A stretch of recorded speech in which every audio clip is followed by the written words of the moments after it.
那现在下层逻辑板是可以开机的，也就是说，上层的基带板影响了下层的 CPU 不工作了。这台手机粉丝说，如果修不好的话，他就要跪键盘了。那大概的意思就是他自己买了一台14 Plus， 然后看了教程自己改卡，然后改不开机了。OK， 我们来看一下里面是怎么回事。我们来看一下这机子，新的电池，机器拆开了。哦，怪不得他买一个新电池。哎，这电池型号也买错了。断了，这电池已经。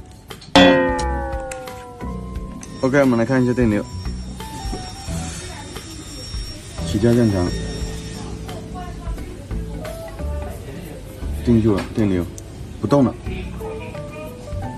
不亮屏，上盖电流，重启，上盖电流啊，这种应该是带电操作把 CPU 烧坏了，或者排线有一条坏了 ，I2C 带 2C 的排线。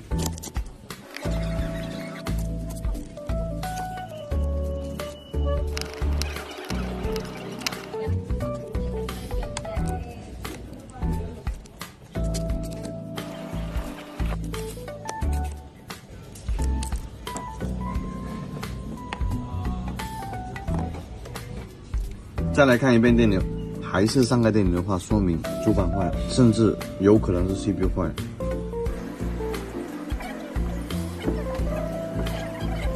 OK， 电流还是一样，那我们要考虑弄到哪里了。像这种情况的话，直接分层看一下单下层能不能开，就知道哪里问题了。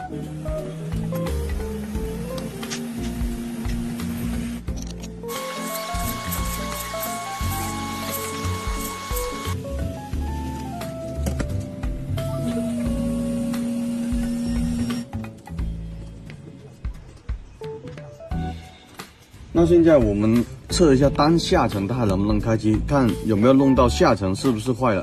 如果下层也是一样的电流的话，大概率是 CPU 烧坏了，这种没有意义再修下去了。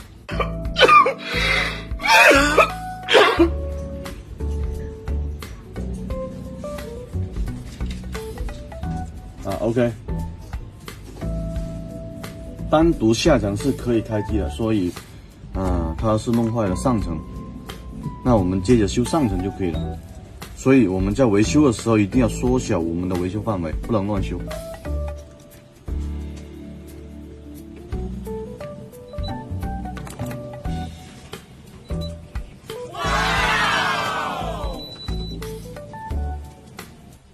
OK， 那现在下层逻辑板是可以开机的，也就是说，上层的基带板影响了下层的 CPU 不工作了，那它在弄改卡的过程中，很有可能是弄到背面的芯片了。那背面有哪个芯片会影响不开机呢？我们来看一下图纸。当我们专业的人在改卡的时候，也是很经常会犯一个错误，就是在带着电池的前提下去抠这个卡槽排线。卡槽排线它是连着振动的，所以说很有可能是带着电抠了卡槽排线，导致振动芯片损坏了。而振动芯片，你看一下它的定义，它是通I2C 的，看到吧？很多角位都是管的总线，所以果断拆卸这个芯片。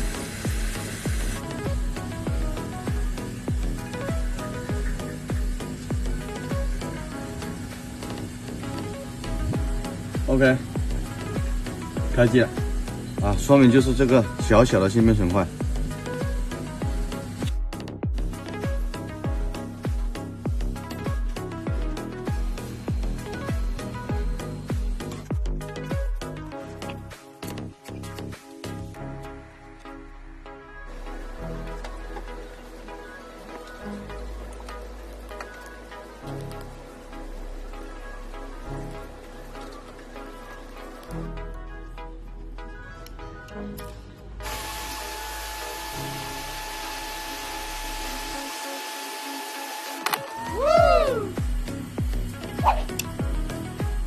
贴合中。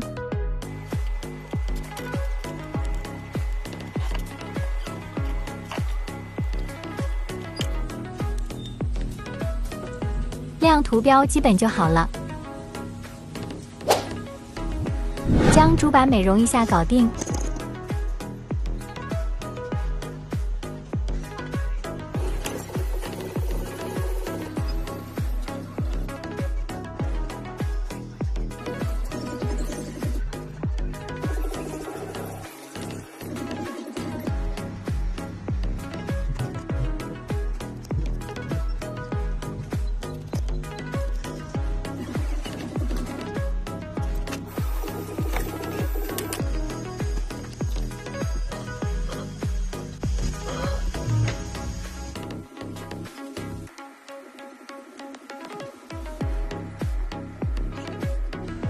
OK， 那基本就没问题了。再换一个电池，增加一下业绩啊。可以，一会打个电话，我跟他讲一下。